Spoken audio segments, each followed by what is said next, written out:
Hello friends, welcome to hobby recipes. எல்லாரும் எப்படி இருக்கீங்க? இன்னைக்கு நம்ம என்ன பார்க்க போகிறோம் அப்படின்னா, குழந்தைங்களுக்கு பிடிச்ச ஈஸியான செய்யக்கூடிய ஒரு ஆனியன் ரிங்ஸ் தாங்க பார்க்க போகிறோம். இந்த ஸ்நாக்ஸ் வந்து குழந்தைங்களுக்கு ரொம்ப பிடிக்குங்க. வாங்க எப்படி செய்யறதுன்னு பார்க்கலாம். வாங்க ஃப்ரெண்ட்ஸ், ஆனியன் ரிங்ஸ் செய்யறதுக்காக நம்ம என்னென்ன பொருள்லாம் தேவை அப்படிங்கிறத பார்த்துடலாம். நான் வந்து வெங்காயம் எடுத்திருக்கேங்க. ஒரு 4 மீடியம் சைஸ் வெங்காயத்தை நான் இன்னைக்கு மீடியம் சைஸ் தான் எடுத்திருக்கேன். ரொம்ப பெரிய சைஸ் எடுக்கல. 4 வெங்காயத்தை தோலை பீல் பண்ணிட்டு எடுத்து வச்சிருக்கேங்க. அதுக்கப்புறம் மிளகாய் தூள் எடுத்து வச்சிருக்கேன், மைதா மாவு எடுத்து வச்சிருக்கேன், உப்பு எடுத்திருக்கேன், கார்ன்ஃப்ளவர் எடுத்திருக்கேன், அதுக்கப்புறம் மிளகு எடுத்திருக்கேங்க, மிளகு தூள் எடுத்திருக்கேன், அப்புறம் பிரெட் கிரம்ஸ் எடுத்திருக்கேங்க. வாங்க ஃப்ரெண்ட்ஸ் எப்படி செய்யறதுன்னு பார்க்கலாம். வாங்க ஃப்ரெண்ட்ஸ், ஃபர்ஸ்ட் வந்து நம்ம இந்த ஆனியன்ஸை கட் பண்ணிக்கலாங்க. ரொம்ப தின்னாவும் இல்லாமல் திக்காவும் இல்லாமல் கொஞ்சம் மீடியம் சைஸில் இதை கட் பண்ணிக்கோங்க. இங்கே பாருங்க, இந்த அளவுக்கு இருக்கட்டும், இந்த அளவுக்கு குண்டா இருக்கட்டும்ங்க. இங்கே பாருங்க, இந்த அளவுக்கு கட் பண்ணிக்கோங்க. எல்லா ஆனியன்ஸுமே இதே மாதிரியே கட் பண்ணிக்கோங்க. இப்போ பாருங்க ஃப்ரெண்ட்ஸ், இந்த மாதிரி எல்லா ஆனியன்ஸையும் கட் பண்ணிட்டேன்.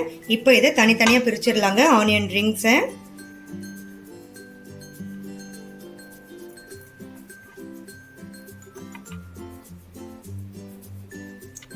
நமக்கு இந்த மாதிரி தனியாக வந்துட்டு இருந்தா இதை எடுத்துருங்க.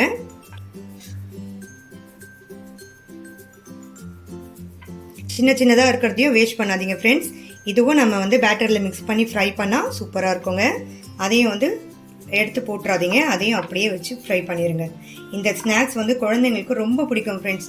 நீங்கள் வீட்டில் ஈஸியாக செஞ்சிடலாம். எல்லார் வீட்லேயும் ஆனியன்ஸ் அவைலபிள் இருக்கும், மைதாவும் இருக்குங்க. அதனால் ஈஸியாக செஞ்சிடலாம். எல்லாருமே கண்டிப்பாக ட்ரை பண்ணி பாருங்கள்.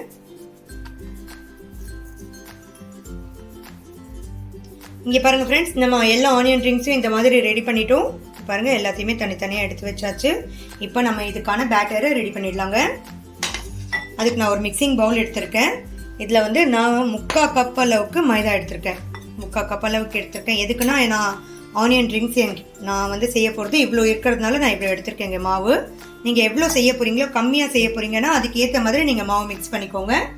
அதிகமாக செய்ய போகிறீங்கன்னா அதுக்கேற்ற மாதிரி மிக்ஸ் பண்ணிக்கோங்க. நான் இன்னைக்கு 3/4 கப் மைதா எடுத்திருக்கேன், அதை சேர்த்துக்கலாம்.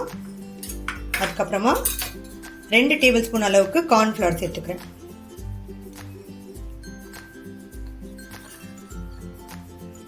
ரெண்டு டேபிள் ஸ்பூன் கார்ன்ஃப்ளவர் சேர்த்துக்கிட்டேங்க. அதுக்கப்புறம் 1 ஸ்பூன் அளவுக்கு உப்பு சேர்த்துக்கிறேன். அப்புறம் 1 ஸ்பூன் அளவுக்கு மிளகாய் தூள் சேர்த்துக்கிறேன். அப்புறம் கொஞ்சம் டேஸ்ட்டுக்காக பெப்பர் சேர்த்துக்கிறேங்க, ஒரு 1/2 ஸ்பூன் அளவுக்கு. இப்போ இது எல்லாத்தையுமே நல்லா மிக்ஸ் பண்ணிக்கலாம். மாவை நல்லா மிக்ஸ் பண்ணிக்கிட்டேங்க. இப்போ இதில் ஐஸ் வாட்டர் கலந்து, இங்கே பாருங்கள், நான் ஐஸ் வாட்டர் எடுத்திருக்கேன். ரொம்ப சில்லுனும் இல்லாமல் ரொம்ப சூடாகவும் இல்லாமல் மீடியமில் சில் வாட்டர் எடுத்திருக்கேன். அதை சேர்த்துட்டு நம்ம மிக்ஸ் பண்ணணும். எதுக்கு அப்படின்னா, ஐஸ் வாட்டர் சேர்த்து நம்ம மிக்ஸ் பண்ணும்போது நம்ம அதில் கோட் பண்ணுற அந்த வெங்காயம் வந்து நல்லா கோட் ஆகிடும். அதுக்காக இப்போ பாருங்கள் ஃப்ரெண்ட்ஸ், கொஞ்சம் கொஞ்சமாக சேர்த்து மிக்ஸ் பண்ணிக்கலாம். ரொம்ப மாவு வந்து திக்காகவும் இல்லாமல் தின்னாகவும் இல்லாமல் மிக்ஸ் பண்ணிக்கோங்க. இங்கே பாருங்கள் ஃப்ரெண்ட்ஸ், மாவு வந்து ரெடி ஆகிடுச்சுங்க. இங்கே பாருங்கள், திக்காகவும் இல்லாமல் தின்னாகவும் இல்லாமல் இந்த அளவுக்கு மாவு வந்து கெட்டியாக இருந்தால் போதும். இப்போ வந்து நம்ம இதில் ஆனியன் ரிங்ஸை வந்து டிப் பண்ணிவிட்டு பிரெட் கிரம்ஸில் டிப் பண்ணிடலாங்க. நீங்கள் ஆனியன் ரிங்ஸ் வந்து கையால் எடுத்து மைதா பேட்டரில் டிப் பண்ண வேண்டாம். எதுக்கு அப்படின்னா, அதே கையோடு நீங்கள் போயிட்டு பிரெட் கிரம்ஸில் அதை கோட் பண்ணும்போது பிரெட் கிரம்ஸ் எல்லாமே வந்து வீணாயிரும். அதனால இந்த மாதிரி ஒரு பிடி எடுத்துக்கோங்க. இதில் ஆனியன் ரிங்ஸ் எடுத்து நீங்கள் இந்த மாதிரி டிப் பண்ணிடுங்க. ஆனியன் ரிங்ஸ் நல்லா டிப் பண்ணிவிட்டு இதை பிரெட் கிரம்ஸில் சேர்த்துருங்க. பிரெட் கிரம்ஸில் போட்டுட்டு இதை நீங்கள் கையால் கோட் பண்ணிடுங்க. இங்கே பாருங்கள் ஃப்ரெண்ட்ஸ், பிரெட் கிரம்ஸை இந்த மாதிரி கையால் கோட் பண்ணிடுங்க. இப்போ இதை எடுத்து ரெடியாக வச்சுருங்க.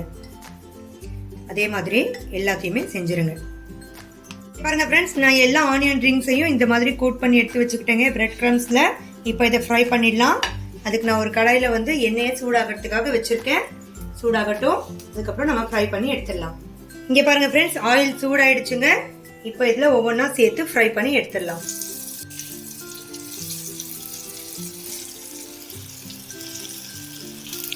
இங்க பாருங்க ஃப்ரெண்ட்ஸ், எவ்வளவு சூப்பரா ஆனியன் வந்து ஃப்ரை ஆகி வருது பாருங்க.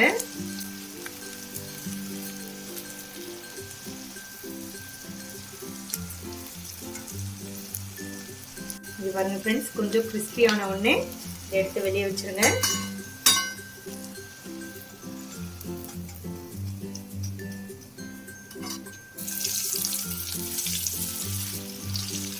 திருப்பியும் இன்னொரு ரவுண்ட் போட்டு எடுத்துடலாங்க. இங்க பாருங்க ஃப்ரெண்ட்ஸ், ஆனியன் ரிங்ஸ் வந்து சூப்பரா ரெடி ஆயிடுச்சுங்க. இந்த வீடியோ உங்களுக்கு பிடிச்சிருந்துச்சுன்னா லைக் பண்ணுங்க, ஷேர் பண்ணுங்க, கமெண்ட் பண்ணுங்க, மறக்காம என்னோட சேனலுக்கு சப்ஸ்கிரைப் பண்ணுங்க ஃப்ரெண்ட்ஸ். இதே மாதிரி நிறைய வீடியோஸ் வந்து நான் என்னோட சேனல் அப்லோட் பண்ணிருக்கேன் ஃப்ரெண்ட்ஸ். நீங்க உங்களுக்கு தேவைப்பட்டுச்சுன்னா என்னோட சேனல் ஹாபி ரெசிபீஸ்ல போயிட்டு பார்த்துக்கலாம். Thank you friends.